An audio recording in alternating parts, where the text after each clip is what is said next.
people, Klaus, have a lot more money in their paycheck. We really thought February 1st it was going to kick in and everybody was going to be, well, we haven't even gotten there yet.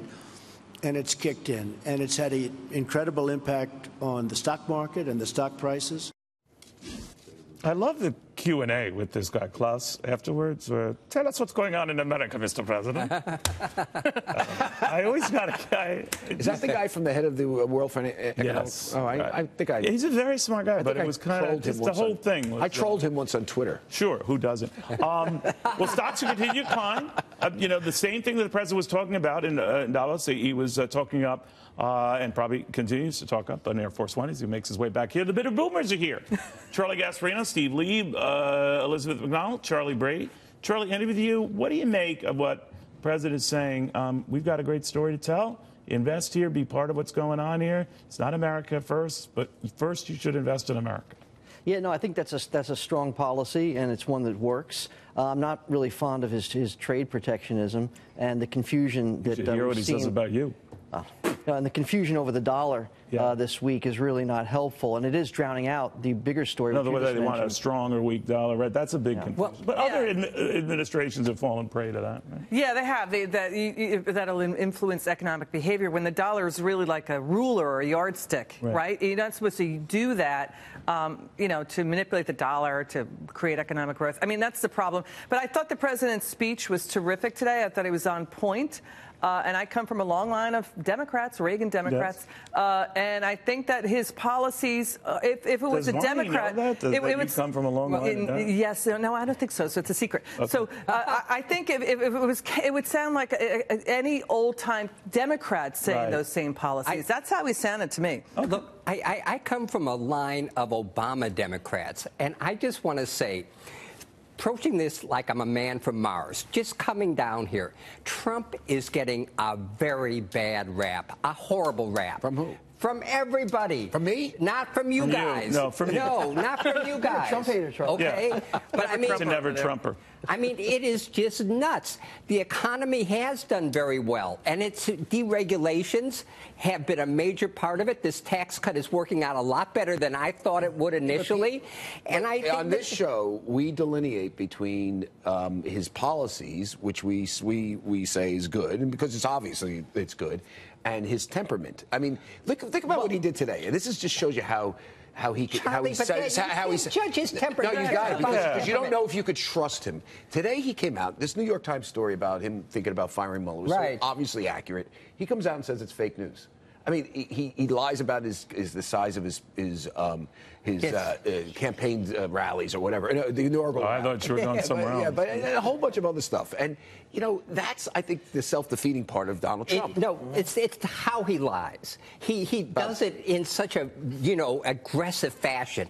No, I never wanted to fire Mueller.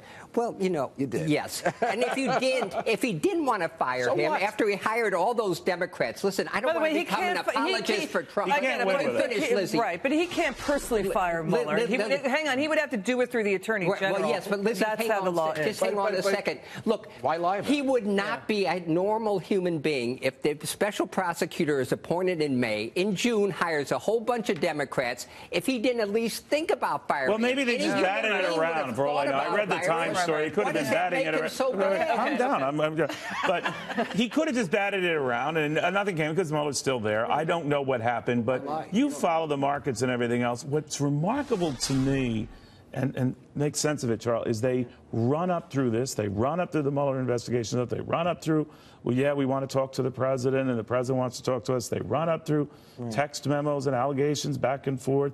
They run up through all this. What's going on? Look at the Dow. Today you're going to see its 99th record close since Election Day. Is that right? Yeah, now don't forget, that night, Paul Krugman, of all people, Nobel laureate, said the market would never recover from that knee-jerk sell-off that we saw overnight in the stock index futures. Yeah.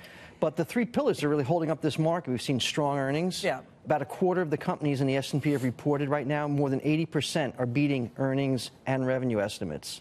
You've got the effective tax and their cuts coming guidance through. is favorable. And, the other thing, and guidance for 2018 is strong. Yeah. Hang on a second. 21 trillion in central bank money printing around the world is chasing those returns. So what's driving? What's really driving? I actually think it's central bank money printing. No, here's what's starting to drive it, and I think stocks should go up because you take the corporate tax rate down from 35 to 21. You're absolutely right. But here's Charlie, the one thing that worries me: the retail money is plowing into the markets, and it's usually.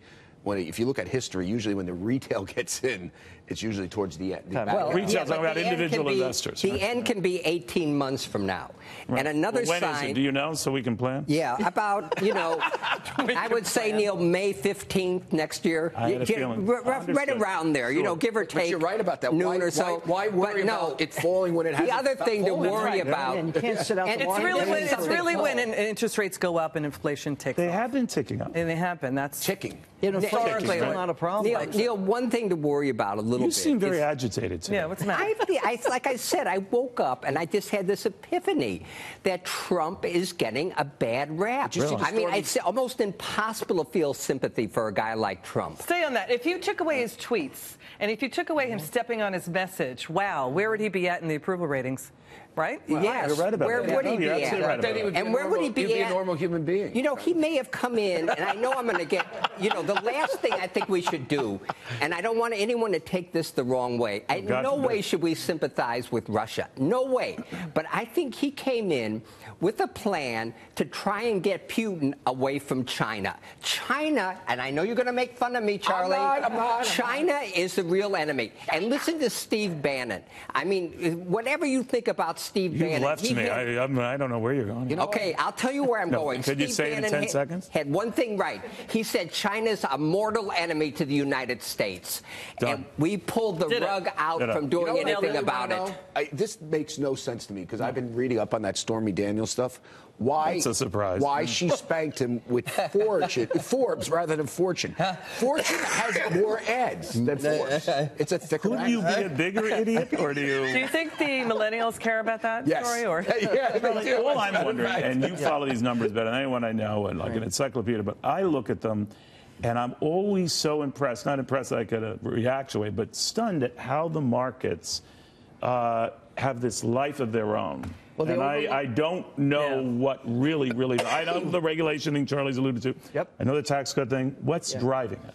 Well, a lot of it's money coming in. A lot of it's, as Charlie said, new money coming in. And also, we've talked about this before, but we had years of zero interest rates driving growth, which wasn't really growth. Right. Now we finally have the economy picking up steam. We have fiscal tax. We have really good. We have decent to good to really good. And that beats all. Fiscal. Because of Trump infrastructure spending. Yeah. All right. Neil, the one thing I always say Please is the market is cold-blooded. If something's happening that's not going to upset earnings, et cetera, the market's going up no matter what it is.